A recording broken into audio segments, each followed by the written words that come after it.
ربیع اول کا چاند نظر آیا یا نہیں؟ ناظرین آپ کو اہم خبر سے آگاہ کر رہے ہیں۔ ربیع اول کا چاند دیکھنے کے لیے مرکزی رؤیت ہلال کمیٹی کا اجلاس۔ چیئرمین مرکزی رؤیت ہلال کمیٹی مولانا عبدالخبیر آزاد کی زیر صدارت اسلام آباد میں ہوا۔ اجلاس میں رؤیت ہلال زونل کمیٹی اسلام آباد اسپارکو، محکمہ موسمیات اور وزارت سائنس و ٹیکنالوجی کے نمائندے شریک ہوئے۔ ناظرین آپ کو بتا رہے ہیں ربیع اول کا چاند نظر نہیں آیا۔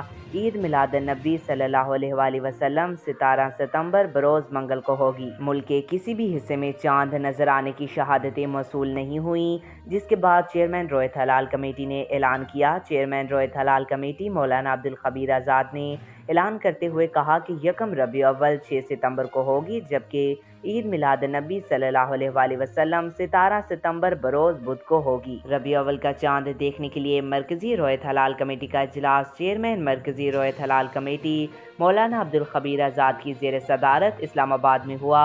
اجلاس میں رؤیت ہلال زونل کمیٹی اسلام آباد اسپارکو، محکمہ موسمیات اور وزارت سائنس و ٹیکنالوجی کے نمائندے شریک ہوئے۔ ربیع اول کا چاند نظر نہیں آیا۔ عید میلاد النبی صلی اللہ علیہ وآلہ وسلم 17 ستمبر بروز منگل کو ہوگی۔ آج تک کے لیے اتنا ہی۔ مزید ایسی معلوماتی ویڈیو دیکھنے کے لیے ہمارے چینل کو سبسکرائب کریں۔